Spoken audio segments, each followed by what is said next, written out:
نحمده ونصلي ونسلم على رسوله الکریم۔ رشتہ داری کے موضوع پہ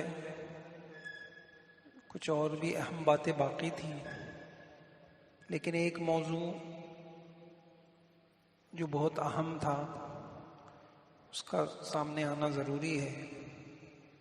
حیا، پاک دامنی، شرم، یہ موضوع کتنا اہم ہے۔ حضور علیہ الصلوۃ والسلام کی ایک حدیث ہے کہ ان لکل دین خلقا وخلق الاسلام الحیا۔ جتنی شریعتیں آئی ہیں، جتنے مذہب آئے ہیں، ہر شریعت میں اللہ کے نبی نے کہا کسی خاص پہلو پہ زور ہوتا ہے، کسی میں اخلاق کے اوپر زور ہے، کسی میں عبادت پہ زور ہے۔ میری شریعت میں سارا زور حیا کے اوپر ہے، شرم کے اوپر ہے۔ اب موضوع اتنا طویل ہے، ضروری ہے، کیا بولوں کیا چھوڑوں۔ یہ کتاب ہے فہم حیا، اس کا جو مقدمہ ہے اور شروع کی باتیں میں وہ آپ کے سامنے پڑھتا ہوں۔ نحمدہ ونصلی ونسلم علی رسول کریم۔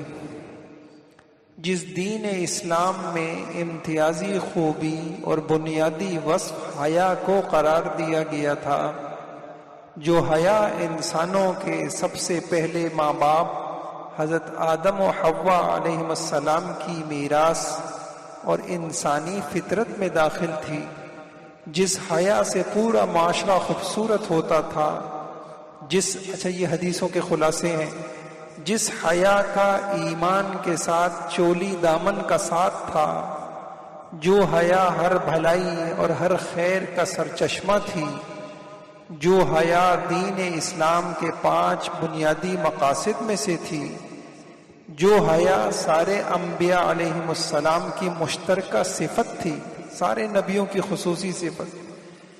جن مسلمانوں کا پیغمبر پردہ نشین کنواری لڑکی سے بھی زیادہ حیا کرنے والا شرمیلا تھا، جس پیغمبر نے امت کو باحیا بنانے اور بے حیائی سے بچانے کے لیے 1-2 آیتیں، 4-5 حدیثیں نہیں، 20 آیتیں حدیثیں بیان کی تھیں، آج اس پیغمبر کی امت نے حیا کا جنازہ نکال دیا۔ عورتوں میں حسن کی نمائش کے جذبے نے کچھ ایسی شدت اختیار کی کہ یہ عورت شرم و حیا کی حدیں توڑتی چلی گئی، آخرکار اپنے کپڑوں سے ہی باہر نکل پڑی۔ ادھر مردوں کو ایسی شہوانی پیاس لگی جو بے حجابی، بے لباسی کی کسی حد پہ جا کے بجھی نہیں گئی۔ حضور علیہ السلام کے کلمہ پڑھنے والے مسلمان گھرانوں میں ایسے شرمناک واقعات سامنے آ رہے ہیں کہ کلیجہ منہ کو آتا ہے۔ مقدس رشتوں کی حرمت پامال ہو رہی۔ اگر کسی کو یقین نہیں آ رہا تو کسی دارالافتاء سے جا کر معلوم کرے کس قسم کے مسائل لوگ پوچھ رہے ہیں۔ مولوی نہیں بتا رہے، لوگ آ رہے ہیں کہ جی سسر صاحب نے بہو کو شہوت کی نگاہ سے ہاتھ لگا لیا، اب کیا حکم ہے؟ فلاں نے فلاں کے ساتھ ہے، مقدس رشتے۔ بلکہ اور آپ کو عجیب بات بتاؤں کہ اللہ علماء کو جزائے خیر دے، آپ کسی مختلف ایپ ہیں جس میں بڑے بڑے پوری دنیا کے اعتبار سے لوگ فتوے پوچھتے ہیں، بنوریٹون کی ایپ موجود ہے، اس میں آپ نکاح کا عنوان نکالیے اور نکاح کے عنوان میں ایک مسئلہ آتا ہے حرمت مصاہرت۔ حرمت مصاہرت یہی مسئلہ ہوتا ہے کہ بعض رشتے ایسے ہیں جیسے اگر اس میں بے احتیاطی ہو گئی تو ہمیشہ کے لیے حرام ہو جاتا۔ کسی سسر نے اپنی بہو کو غلط نیت سے چھو لیا، اب میاں بیوی کا رشتہ ہمیشہ کے لیے ختم ہوگا۔ یہ مسائل اس کثرت سے ہم مسلمان گھرانوں میں پیش آ رہے ہیں کہ آدمی حیران رہ جائے. تو یہ کہا ایسے شرمناک واقعات پیش آ رہے ہیں، مقدس رشتوں کی حرمت پامال ہو رہی ہے. اور صرف اس پر بس نہیں، اہل مغرب نے اسلامی اقدار اور اس کی پاکیزہ روایات برباد کرنے اور مسلمان بیٹی کا ذہن بدلنے اور اسے بازاری جنس بنانے کے لیے تقریباً 1.5 صدی سے باقاعدہ مہم شروع کر رکھی ہے. آزادی، مساوات کے خوبصورت نعروں کے ذریعے بچیوں کے ذہن بدلے جا رہے ہیں. اسلامی روایات اور اقدار کو طرح طرح کے اعتراضات کے ذریعے نفرت اور تنقید کا نشانہ بنایا جا رہا ہے. کبھی پردے کے اوپر، کبھی عورت گھر میں رہے اس نظام کے اوپر اسلامی روایات کو نشانہ بنائے. اس مقصد کے لیے بے دریغ پیسہ لٹایا جا رہا ہے. کانفرنسیں ہو رہی ہیں، ریلیاں نکالی جا رہی ہیں، احتجاج ہو رہے ہیں. حالات یہاں تک پہنچ گئے کہ پاسبان خود چور بن گئے، جو رہبر تھے وہ رہزن بن گئے. ادھر مسلمانوں کا حال یہ ہے جو جدت پسندی، ترقی کے نام پر ہر چیز کو قبول کرنے کے لیے تیار ہے. جو زہر ہے اسے تریاق سمجھا جا رہا ہے. جو تدبیریں شقاوت کو دعوت دے رہی ہیں انہیں سعادت خیال کیا جا رہا ہے. جدت پسندی ہو، آزادی ہو، مساوات کے نعرے، یہ تمام جہنم کے راستے ہیں. سرور کونین صلی اللہ علیہ وسلم کا مدینے کا راستہ جو سراسر نجات، سعادت کا اعلیٰ ترین وسیلہ ہے، اس کو کوئی نہیں سوچ رہا. نامعلوم ہماری عقلوں کو کیا ہو گیا، ہم فکر سے کیوں عاری ہو گئے. بے حیا قوموں کے عبرتناک انجام سے کیوں عبرت حاصل نہیں کر. آپ دیکھیں گے کہ قرآن کریم میں 5 قصوں کو بار بار بیان کیا گیا ہے، بار بار. ایک قصہ قوم لوط کا بھی ہے. اور یہ جو 5 قصے بار بار بیان کیے گئے ہیں، اس کی بنیادی وجہ ان 5 قوموں کی 5 بڑی بیماریاں، وہ بڑی بیماریاں جن کی وجہ سے پوری قوم اللہ نے تباہ کی. ایک بیماری جنسی بیماری بھی ہے، زنا اور ہم جنس پرستی اور یہ گندگیاں. اللہ نے بار بار قوم لوط کا قصہ ذکر کیا قرآن میں کہ عبرت لو ان کے حالات سے. تو ہم کیوں نہیں سوچ رہے کہ بے حیا قوموں کے عبرتناک انجام سے ہم کیوں عبرت حاصل نہیں کر رہے.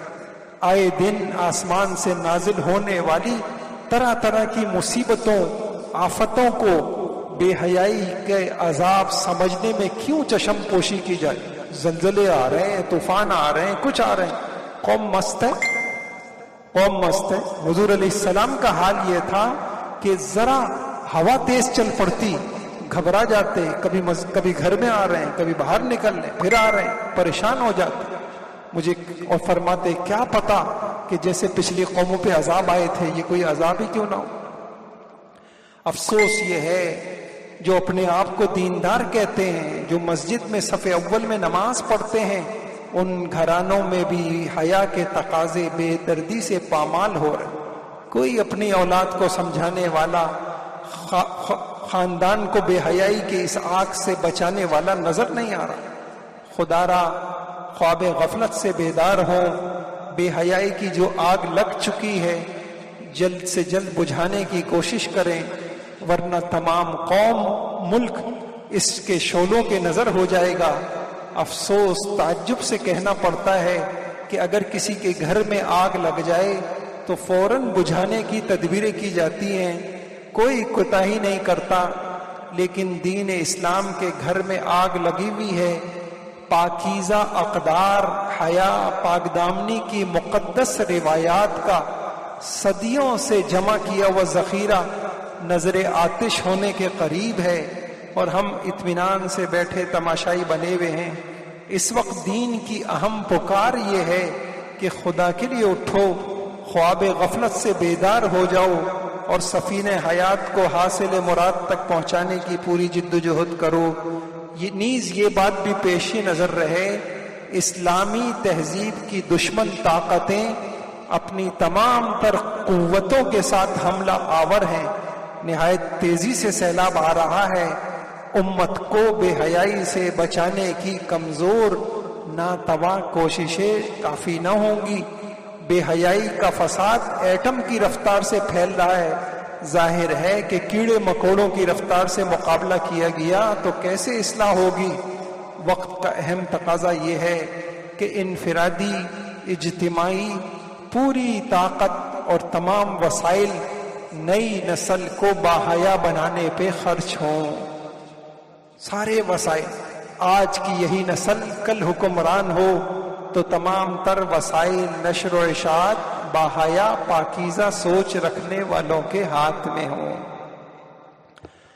تو میرے بھائیوں، یہ حیا یہ ساری شریعتوں میں تھی، اور حضور علیہ الصلوۃ والسلام کی اس شریعت کی خاص چیز ہے، اور اس کو پڑھنا، اپنی نسلوں کو بتانا کہ ہم مسلمان ہیں۔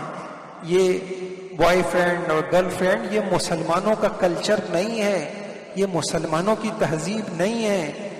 اور آپ کو پتہ ہے کہ انہی بے حیائیوں کی وجہ سے کیسا عذاب آیا ہے کہ حرام کی لذتوں میں پڑ کے حلال کی لذتیں ختم ہو گئیں۔ اب نکاح کم ہو رہے ہیں اور نکاح پائیدار نہیں ہو رہے۔ پچھلی زندگیاں اتنی گندی ہوتی ہیں، اس کے بعد رشتے جڑ ہی نہیں پا رہے، نکاح کم ہو رہے ہیں، طلاقیں زیادہ ہو رہی ہیں، گھر اجڑ رہے ہیں۔ تو اللہ تعالیٰ ہم سب کو توفیق دے، ہم اپنی اس ذمہ داری کو پوری کریں۔ یہ ایک کتاب کاش کے ہر گھر میں ہو۔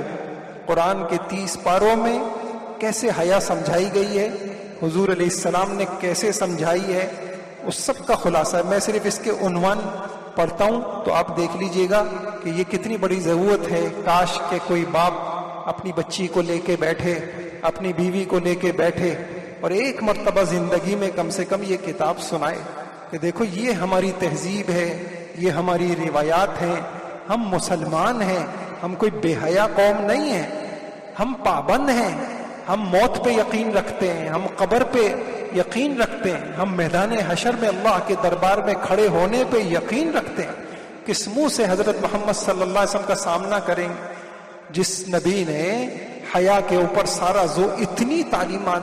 جب میں نے یہ کتاب لکھنا شروع کی تقریباً کئی سال تک تو مجھے یہی سمجھ میں نہیں آیا میں کس رخ سے لکھوں، اتنی تعلیمات ہیں۔ پھر اللہ پاک نے رہبری کی۔ میں آپ سے عرض کرتا ہوں حیا کی اہمیت کیا ہے قرآن میں، حدیث میں، پھر بے حیائی کے نقصانات کیا ہیں، کس کس طریقے سے اللہ کے نبی نے ہمیں بے حیائی کے، بدکاری کے نقصان سمجھائے، بلکہ بدکاری کی شکلیں بھی ہمیں بتائیں۔ بے حیائی صرف وہ بے حیائی نہیں ہے، کوئی آنکھ غلط استعمال کر رہا ہے اس کو بھی زنا کہا، کسی کی سوچ گندی ہو گئی ہے اس کو بھی زنا کہا۔ حضور اسلام نے اپنا خواب بیان کیا، بخاری شریف میں موجود ہے کہ میں نے ایک خواب دیکھا کہ مجھے 2 فرشتے لے کے جاتے ہیں اور میں دیکھتا ہوں ایک تندور کی طرح ایک چیز ہے، اس میں ننگے مرد عورتیں وہ جل رہے ہیں، چیخ رہے ہیں، دہاڑ رہے ہیں، اور میں دیکھتا ہوں۔ پھر سارے خواب کے بعد حضور علیہ السلام پوچھتے ہیں کہ یہ کیا منظر تھا؟ کہا یہ زانی مرد، زنا کرنے والے مرد اور عورتیں تھیں جن کو یہ عذاب دیا جا رہا ہے۔ اس کے بعد ایک اہم چیز کہ حیا کہتے کس کو ہیں؟ ہم نے دیکھیے جیسے کوئی پاگل اپنے آپ کو کبھی پاگل نہیں کہے گا، ایسے ہی کوئی بے حیا کبھی نہیں کہے گا کہ میں بے حیا ہوں۔ ہر ایک نے اپنے اپنے معیار بنائے، ڈیفینس کا معیار الگ ہے، نارتھ کا معیار الگ ہے، اورنگی کا معیار الگ ہے۔ ہر ایک نے حیا کے اپنے معیار بنائے ہوئے ہیں، جو اس کی نفسانی خواہشات نے اس کو بتایا بس وہی اس کا معیار ہے۔ ہم تو شریعت کے معیار پہ پرکھیں گے کہ اس معیار کے اوپر میں کتنا باحیا ہوں اور میں اس معیار میں کتنا کمزور ہوں، تو اس میں یہ بات سمجھائی جائے گی۔ اور ایک بات اور عرض کروں آپ کو کہ بھائیوں، بے حیائی ایک جگہ رکتی نہیں ہے۔ اگر باپ نے حیا کے تقاضوں میں ڈھیل دکھائی ہے تو اگلی نسل 4 قدم آگے جائے گی اور اگلی نسل اور آگے جائے گی، اور الامان والحفیظ۔ مغرب ایک دم سے ایسا بے حیا نہیں بنا، ان کے یہاں بھی اقدار تھی۔ اب حال کیا ہے؟ کچھ عرصے قبل چرچ آف انگلینڈ نے، انگلینڈ کے چرچ نے اپنا ایک یہ جاری کیا فرمان، اس میں یہ کہا، اس نے کہا کہ چونکہ اب بغیر شادی کے جو جوڑے رہتے ہیں ان کا تناسب 50% سے بڑھ گیا ہے، لہذا سوسائٹی نے اس کو قبول کر لیا ہے، لہذا اب اس عمل کو بے حیائی نہ سمجھا جائے، اس کی حوصلہ شکنی نہ کی جائے، اور اپنی شاخوں کو انہوں نے یہ فرمان جاری کر دیا۔ وہاں ان کی شریعت یہ سوسائٹی کو دیکھ کے بنتی ہے، ہم مسلمان قرآن کو دیکھ کے چلتے ہیں، فرق ہے۔ سوسائٹی جس چیز کو قبول کر لے وہ دین نہیں بن جائے گا۔ اسی طریقے سے انگلینڈ کے ہائی کورٹ نے وہ ایک فیصلہ دیا، اور کیا فیصلہ دیا؟ انہوں نے یہ فیصلہ دیا کہ 2 مرد آپس میں شادی کر سکتے ہیں، اگر وہ شادی کرتے ہیں مرد مرد کے ساتھ اور تو اس عمل کو جو ہے وہ جیسے شادی ہوتی ہے وہ سمجھا جائے گا، ان کی اگر ان میں سے کوئی مرے گا تو اس کو میراث بھی ملے گی۔ اسی طریقے سے اٹلی کے سپریم کورٹ نے جو ہے فیصلہ دیا، انہوں نے کہا کہ جی کوئی عورت وہ جو ہے اپنے شوہر کے علاوہ بھی کسی سے تعلق قائم کر سکتی ہے، ہاں رات اس کو اپنے گھر میں گزارنی ہوگی۔ تو بھائیو ہم کہاں تک جائیں گے؟ ہم کہاں تک ان کا مقابلہ کریں گے؟ اگر بے حیائی میں وہ لوگ معیار ہیں، وہ رکے نہیں ہیں کسی حد پر، وہ چلتے چلے جا رہے ہیں، چلتے چلے جا رہے ہیں۔ اس لیے یہ سمجھنا کہ حیا کیا ہے، بے حیائی کیا ہے، اللہ رسول نے اس جو حدود قائم کی ہیں وہ حدود کیا ہے۔ پھر اس کے ساتھ یہ بہت آسان الفاظ میں بے حیائی کے سبب اور حیا کا تقاضا، میں صرف نام گنواتا ہوں آپ کو۔ مثلا بے حیائی کا ایک سبب نکاح میں تاخیر کرنا، جب نکاح میں تاخیر ہوگی تو زناؤں کی کثرت ہوگی۔ نکاح میں تاخیر کرنا، نکاح کو مشکل بنا دینا۔ حیا کا تقاضا کیا ہے؟ نکاح کرو، جلدی کرو، سادگی سے کرو، آسانی سے کرو۔ یہ اب اس کے اوپر قرآن میں حدیث میں کیا ہے وہ تفصیلات ہیں۔ دوسرا بے حیائی کا سبب مردوں عورتوں کا اختلاط ہے۔ حیا کا تقاضا کیا ہے؟ مرد عورتوں کا آزادانہ اختلاط شریعت برداشت نہیں کرتی۔ آپ حیران ہوں گے، اب میں کیا کیا یہاں عرض کروں کہ مسجد میں اس دور میں جب حضور علیہ السلام مصلی پہ کھڑے ہوتے تھے، ضرورت تھی کہ عورتیں بھی دین حضور سے سیکھیں، تو شروع میں اجازت تھی، عورتیں بھی آتی تھی۔ فجر کی نماز ہو گئی، اس کے بعد مرد بیٹھے ہوئے ہیں، کوئی مرد ہلتا نہیں، عورتیں پیچھے سے ہی اپنے گھروں میں چلی جاتی۔ جب ساری عورتیں گھر میں چلی جاتی اب مرد اٹھتے۔ اختلاط مسجد میں نہیں، حرمین میں، وہاں خانہ کعبہ میں اختلاط نہیں ہوتا تھا، اور اب جو ہے وینوں میں، اسکولوں میں، پارکوں میں، ہوٹلوں میں اختلاط کے بغیر کیسے پتہ چلے گا کہ ہم ماڈرن لوگ ہیں؟ تو یہ اسلام۔ تیسری چیز دیوس پنا، ایک انسان کو کوئی پرواہ نہیں ہے کہ میری بیٹی کہاں جا رہی ہے، کس سے مل رہی ہے، کب آ رہی ہے، کہاں رات گزار رہی ہے، اس کو کوئی ٹینشن ہی نہیں۔ اسلام کا تقاضا غیرت، حمیت، پھر اس میں جمع کیا حضور علیہ الصلوۃ والسلام۔ کیسے آپ کو غیرت آتی تھی؟ آپ نہیں برداشت کر سکتے تھے، آپ اس موقع پہ غصہ ہو جاتے تھے۔ کوئی بھی اگر ایسی چیز محسوس کرتے جس کو حیا کے خلاف سمجھتے۔ اس کے بعد چوتھا حسن کی نمائش۔ عجیب بات، اسلام کا تقاضا کیا ہے؟ عورتوں کے لیے حسن چھپاؤ۔ پھر یہاں پہ لکھا کس طریقے سے شریعت کہتی ہے اپنے حسن کو چھپاؤ، صرف مردوں شوہر کے لیے۔ اس کے بعد بے حیائی کا پانچواں سبب خلوت، تنہائی، اجنبی مرد اجنبی عورت کے ساتھ خلوت، تنہائی۔ اور اسلام کا تقاضا کیا ہے؟ اسلام کہتا ہے اس کی کوئی گنجائش نہیں۔ پھر بے حیائی کا چھٹا سبب نامحرم سے بات چیت، یہ بے حیائی ہے اور یہ زنا کی سیڑھی ہے، اسی سے ابتدا ہوتی ہے۔ حیا کا تقاضا کیا ہے؟ کہ نامحرم سے بات چیت نہ ہو۔ ساتواں سبب بد نظری، اور اسلام کس طریقے سے بد نظری سے منع کرتا ہے اس کے۔ پھر ساری چیزوں کا مجموعہ، بے حیائی کے سب چیزوں کا مجموعہ، موبائل کا غلط استعمال۔ کتنے گھر اجڑ گئے، آپ پتہ تو کریں، دارالفتہ 3 بچوں کے باپ ہوتے ہیں اور ناجائز تعلقات چل رہے ہوتے۔ کیسی بچیاں بھی تڑپ رہی ہیں، اور یعنی اب اگلی نسل کیا سیکھے گی؟ اور پھر آخری باب بے حیائی کا انسداد کیسے ہو؟ ایک فرد یہ چاہتا ہے کہ میں باحیا بن جاؤں تو کیا کرے، اور ایک خاندان کس طریقے سے باحیا بنے، اور اسی طریقے سے ایک محلے اور علاقے والے. تو یہ پوری کتاب کا ایک خلاصہ ہے. آخر میں حضور علیہ السلام کی ساری تعلیمات کو 46 سنتوں میں جمع کر دیا کہ صرف 46 سنتیں ہیں، ان سنتوں پہ ہم چلیں گے، اللہ تعالی ہمارے اندر حیا، پاک دامنی، شرم، عفت، جو ساری خیروں کا مجموعہ ہے، اللہ ہمیں دیں. تو اپنی نسل کو ہمیں کردار والا بنانا ہے، صرف ڈگریاں نہیں پکڑانی.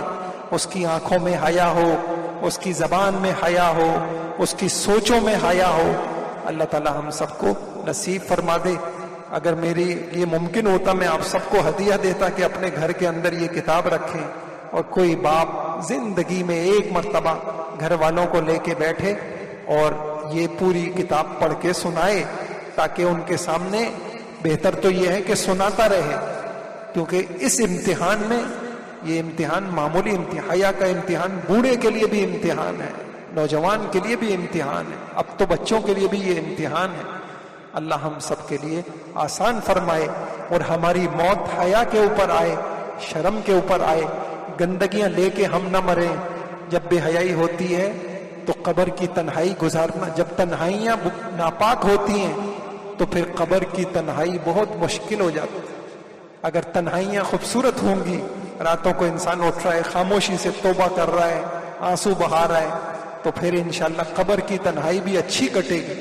اور اگر اپنی تنہائیاں گندی ہو گئی تو پھر قبر کی تنہائی گزارنا بہت مشکل ہو جائے گا.